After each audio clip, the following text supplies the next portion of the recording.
मंच पर बैठे परम आदरणीय रामनिवास गोयल साहब, जो दिल्ली विधानसभा के अध्यक्ष हैं, कॉन्स्टिट्यूशनल पोजीशन को होल्ड करते हैं। आपसे फ़ोन पर मेरी कई बार बात है, लेकिन मुलाकात आज पहली बार हो रही है।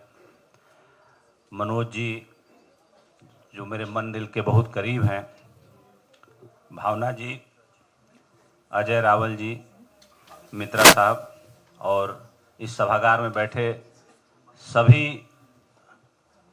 ज्योतिष जैसे गूढ़ विषय और गणना को समझने वाले विद्वज्जन।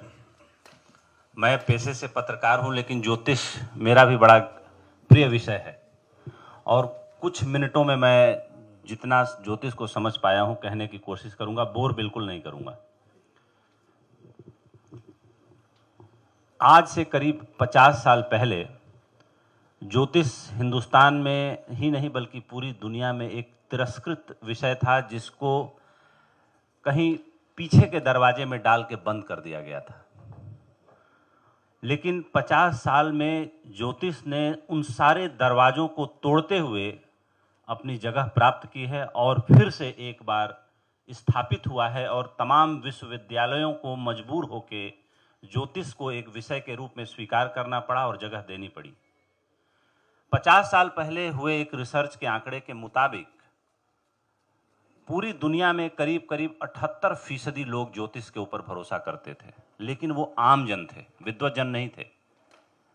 लेकिन अब जो समय बदला है 50 वर्षों में, अब ज्योतिष पर भरोसा करने वालों का आंकड़ा 98% है। इसको लेकर के कुछ थोड़ी सी बातें मैं आप लोगों से शेयर करना चाहूंगा। ऋग्वेद में ये वर्णन मिलता है कि आज से करीब 96,000 वर्ष पूर्व ज्योतिष और नक्षत्रों की गणना के बारे में चर्चा की गई और बाल गंगाधर तिलक ने जो टीका लिखी उस पे उन्होंने लिखा कि कम से कम 90,000 वर्ष पूर्व तो नक्षत्रों और ज्योतिष की गणनाओं के बारे में ज्ञान रहा ही होगा।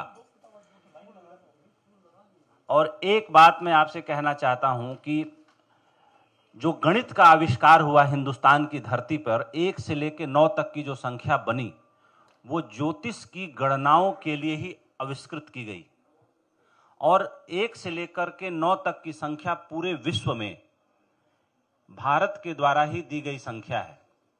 जो इंग्लिश का 9 है वो संस्कृत का 9 से ही बना हुआ है और जो हिंदी का 1 है वो संस्कृत का पहले उसको अष्ट कहा जाता था और अंग्रेजी में अब उसको 1 कहा जाता है। तो तमाम जो आविष्कार हुए, चीजें हुई, वो यहीं से विकसित हुए। रूस के एक बहुत बड़े वैज्ञानिक जेजेवेस्की ने शोध करके बताया कि हर 11 वर्षों के अंतराल पर सूर्य पर आणविक तूफान आते हैं, जिसके कारण पृथ्वी पर युद्ध जैसी संभावनाएं बनती हैं। और जब उसने ये बात कही तो स्टालिन उस वक्त 1920 में रूस के जार थे, शासक थे, उन्होंने जेजेवेस्की को साइबेरिया की जेल भिजवा दिया, क्योंकि मार्क्सवाद और लेनिनवाद, ये सारी जो धारणाएं थी वो ये कहती हैं कि जब समाज में आर्थिक विषमता होती है तब युद्ध होता है, तब गृह युद्ध शुरू होते हैं। लेकिन जो जेजेवेस्की की तुलना थी, अध्ययन था, जो गणना थी, 700 वर्षों का अध्ययन करके उस व्यक्ति ने इतना प्रामाणिक ज्ञान दिया कि उस ज्ञान के बाद उसको काटना बड़ा असंभव लगा, लेकिन साइबेरिया जेल भेजना उसको बड़ा आसान लगा। करीब 50 वर्षों तक वह व्यक्ति जेल में रहा और जब स्टालिन की डेथ हुई उसके बाद क्रूवेस्की ने उसको आजाद कराया और वो 6 महीना जिंदा रहा।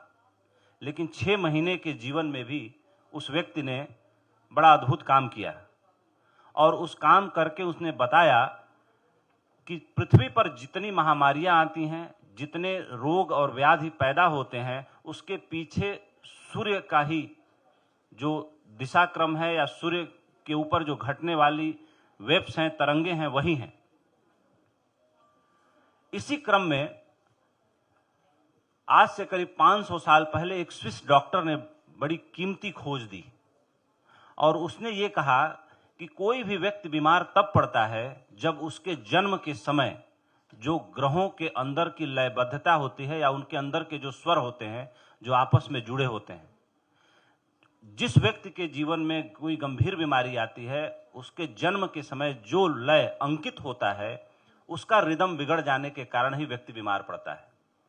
और उस आदमी ने हजारों नहीं लाखों लोगों को स्वस्थ किया, लेकिन उनका इलाज करने से पहले वो व्यक्ति पहले उसकी कुंडली देखता था और कुंडली देखने के बाद वह व्यक्ति उस व्यक्ति का इलाज शुरू करता था।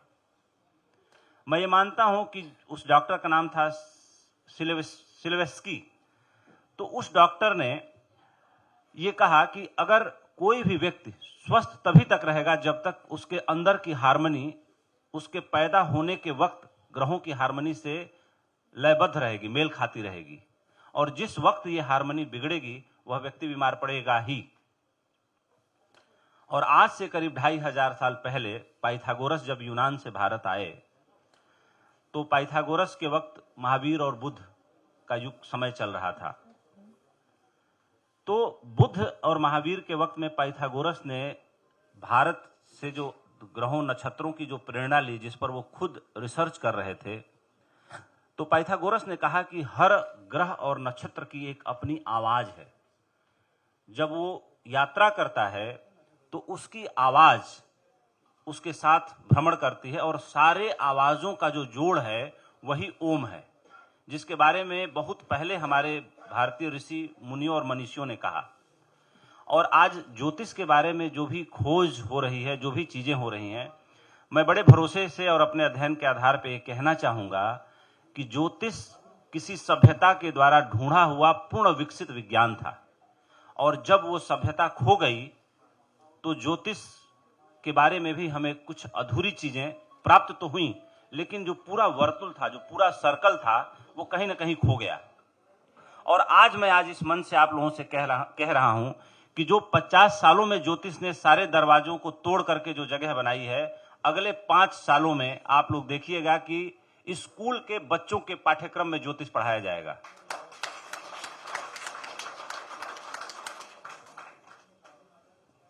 ज्योतिष एक ऐसा विषय है कि जब कोई भी बच्चा इस संसार में जन्म लेता है, तो एक वक्त में लाखों करोड़ों बच्चे जन्म लेते हैं पूरी दुनिया में, लेकिन हर बच्चा एक जैसा नहीं होता।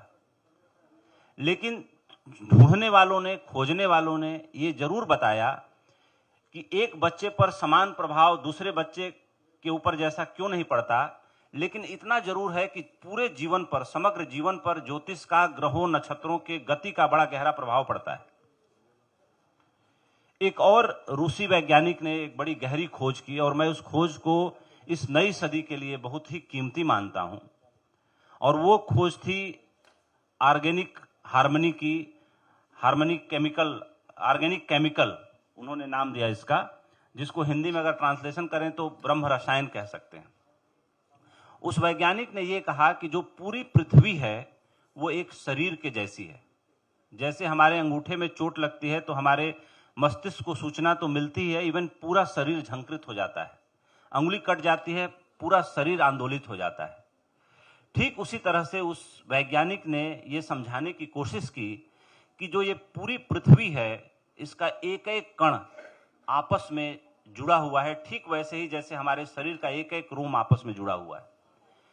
और पहले का जो ये विज्ञान था कि पृथ्वी से 200 मील ऊपर जो तमाम हवाओं की परतें हैं, उसके ऊपर आकाश शून्य है, मृत है।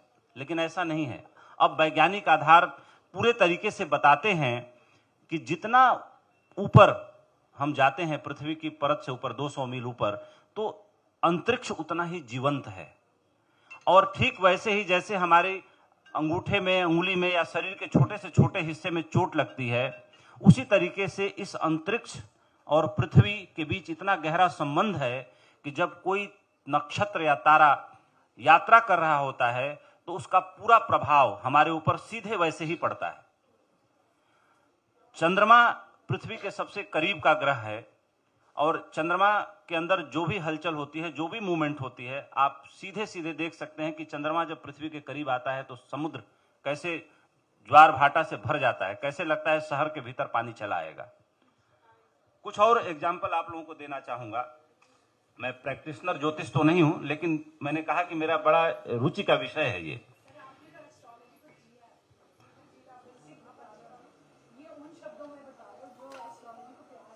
बिल्कुल। तो जैसे चंद्र ग्रहण, जैसे सूर्य ग्रहण होता है, चंद्र ग्रहण होता है, मैं सूर्य ग्रहण की बात करना चाहूंगा कि जब सूर्य ग्रहण होता है तो आप लोगों ने देखा है कि सर्केडियम रिदम को फॉलो करते हुए कैसे पक्षी दोपहर का अगर सूर्य ग्रहण है तो सुबह निकलते हैं, लेकिन दोपहर तक सूर्य ग्रहण से पहले पेड़ों पर लौट आते हैं। सारा कलरव उनका बंद हो जाता है। जो बंदर दिन भर शोर मचाते रहते हैं वो पेड़ों को छोड़कर नीचे इकट्ठा हो जाते हैं, एकदम शांत, ऋषि मुनियों से भी ज्यादा शांत हो जाते हैं और एक जगह झुंड बना लेते हैं। अगर आप लोगों ने देखा हो, अनुभव किया हो तो हम मनुष्य अपनी बुद्धि के चलते हमने एक ऐसा संसार बना लिया है, एक ऐसी दुनिया बना ली है कि हम सोते हैं 4 बजे। हमें सूर्य के जगने और अस्त होने से कोई अब मतलब नहीं रह गया है। लेकिन दुनिया में जितनी बीमारियां हैं, आज लोग स्लोन कैटरिंग में जाते हैं इलाज कराने के लिए, न्यूयॉर्क के दुनिया के सबसे महंगे हॉस्पिटल में। तो स्लोन कैटरिंग के डॉक्टरों का भी कहना है कि अगर आप चाहते हैं कि आपको कैंसर ना हो तो प्रकृति के करीब रहिए। सूर्यास्त के साथ आप भोजन करना बंद कर दीजिए, क्योंकि रात के वक्त अगर हम भोजन करते हैं तो कुछ बीमारियों को हम स्वतः ही आमंत्रित करते हैं, क्योंकि रात के वक्त हमें ऊर्जा की कोई जरूरत नहीं होती है। लेकिन जब हम भोजन करते हैं तो जितनी ऊर्जा हम लेते हैं उससे बहुत ज्यादा ऊर्जा की आवश्यकता होती है उस भोजन को पचाने के लिए। इसीलिए आप गहरी नींद कभी नहीं सो पाते। रात के भोजन करने के बाद हमेशा आपकी उथली नींद होती है, आपको बुरे बुरे सपने आते हैं और आप सपनों की दुनिया में जीने लगते हैं धीरे धीरे धीरे। तो ठीक वैसे ही जो ज्योतिष है वो बहुत ही ज्यादा साइंटिफिक है। इतना साइंटिफिक है कि इससे ज्यादा ऊपर के साइंस के बारे में जितना हम अभी जान पाए हैं वो बहुत ही उथला साइंस है, जितना आविष्कार हमारे आज सामने है। लेकिन ज्योतिष बहुत ही गहरा साइंस है, बहुत ही गहरा विज्ञान है। तो अगर सूर्य के ऊपर होने वाली हलचल से हमारा जीवन यहाँ पृथ्वी पर प्रभावित होता है, तो ब्रह्म रसायन के बारे में जिस वैज्ञानिक ने थ्योरी दी है वो बहुत ही सही है कि अगर छोटी सी चोट से पूरा हमारा शरीर झंकृत हो जाता है, तो इस पूरे अनंत ब्रह्मांड रूपी शरीर में अगर कोई घटना हो रही है तो हमारे ऋषि मुनियों ने कहा यथा पिंडे तथा ब्रह्मांडे।